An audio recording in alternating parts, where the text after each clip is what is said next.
Hi, this is Kendall Bastide, senior reporter for the Herald Bulletin. I'm with Thomas Broderick Jr., the Democrat candidate for mayor. About a month out, Tom, so it's getting pretty close, isn't it? It's coming up. I tell you, days are just flying by like seconds. I guess one of the first things this is the first time that you've run for mayor. You've run for county council and prosecutor before. What made you decide that you wanted to be the mayor of Anderson? Well, as a lifelong resident of Anderson, I'd seen that the city seemed to be in quite a bit of a decline and had been for some time.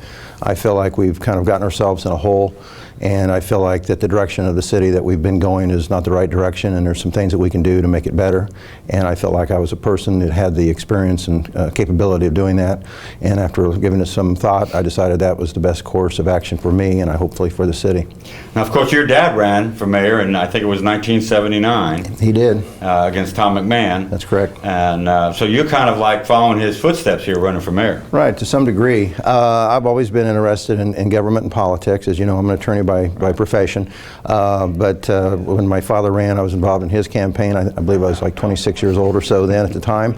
And I had an interesting experience in doing that one afternoon when my father was unable to appear at one of the service clubs.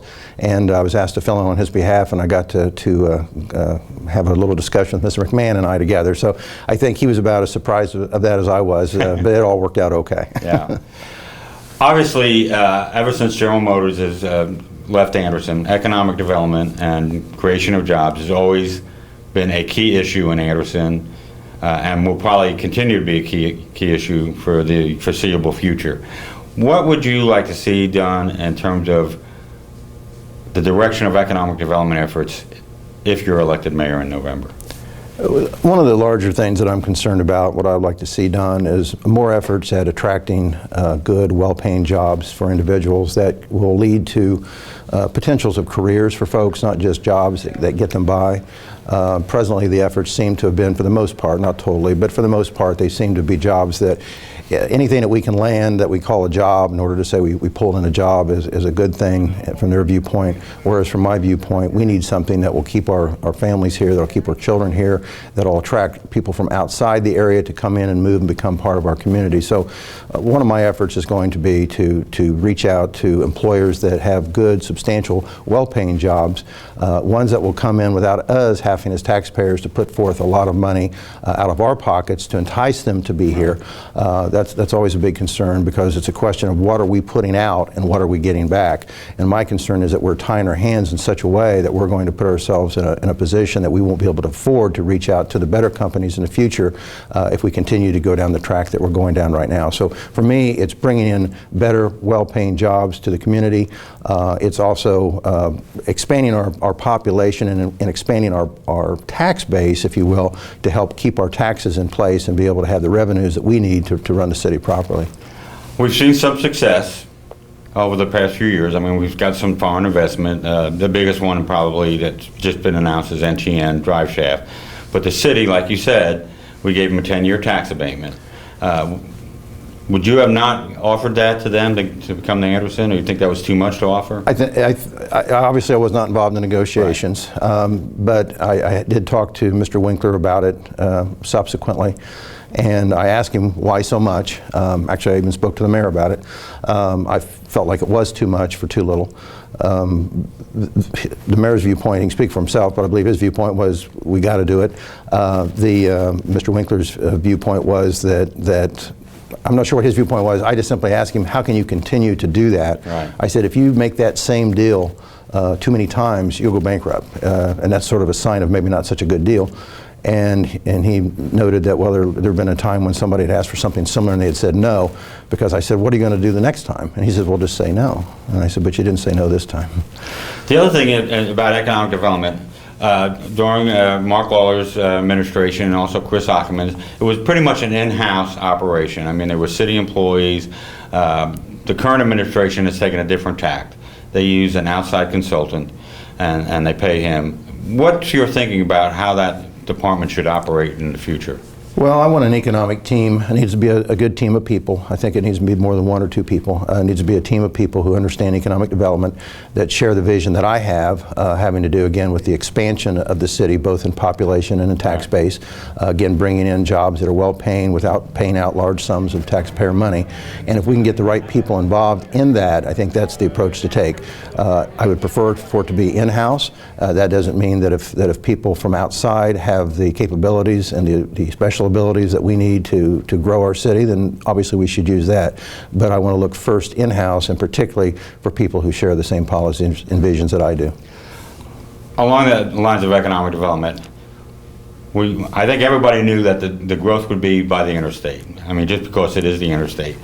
What would you like to see done in terms of bringing some growth to areas that have not seen that growth, the west side, the north side, and the downtown? What do you think can be done for those areas? Well, I think plenty can be done, and I think that is a concern. That whole issue has been a concern of mine for years. As you know, a lot of people don't understand it, but the city has chosen to put most of those areas on the south side into what we call TIF districts, and so the growth that occurs there, the property tax dollar that's generated from there, once they run off the tax abatements. When they have tax abatements, there is no tax growth. Right. But when that ends and they start paying taxes, all that money goes simply into those TIF districts and isn't used for schools, isn't used for other civil city services or for the county, et cetera.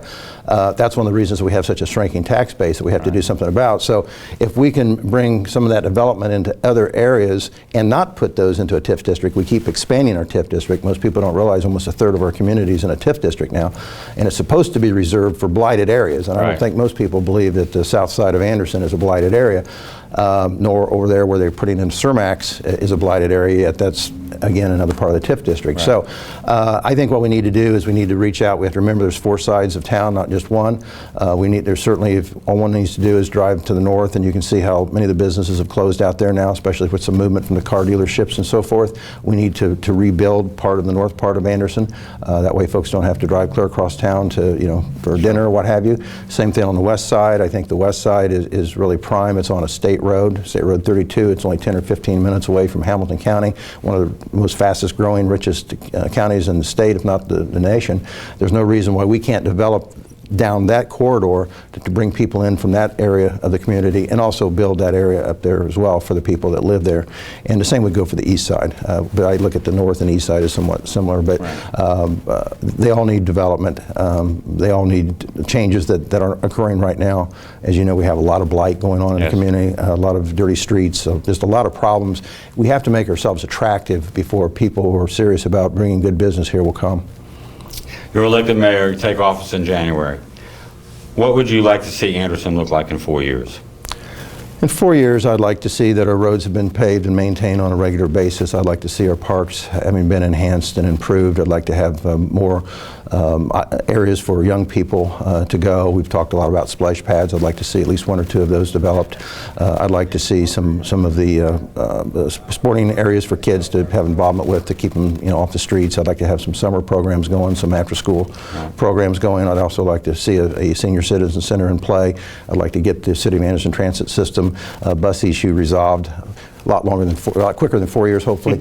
I'd like to get that on the plate right away, and just get the city moving forward again, and then again work on attracting those better paying jobs, and work on some educational issues and partnershiping with schools to make sure that we can keep our kids here. The kids are the foundation. We have to reach out to our seniors though, because if they were to leave, and they're all getting older unfortunately, if they were to leave, the city's going to be in a lot of trouble. So we have to go a different direction than we're going now, or the town's going to be much smaller and become just a small town instead of a vibrant city like it should be. Right. Just one more question. Sure. Every time it seems there's a change of administration, and it should be expected, there's a change in philosophy and focus. Do you see some continuity carrying over if you're elected to what's taking place today? Well, obviously, projects that are in place and are ongoing, we would continue them on if they were, past the point of no return, so to speak. If things have been floated out there that haven't been actually realized yet. We would certainly look at those and determine which ones have viability, which ones don't, and those that don't, I want to have common sense and be practical in our approach, and be cautious of taxpayer dollars, and so we'll look at the different items that have been talked about, and one thing I think people have to realize about government in general, which I'm proud of, is that in our society, when we change leaders, for the most part, the average citizen doesn't notice it initially, and we don't want them to. Right. We want everybody to feel comfortable that everything keeps moving forward, and that's what we will keep doing, is we will move forward, but in a better pace, from my viewpoint.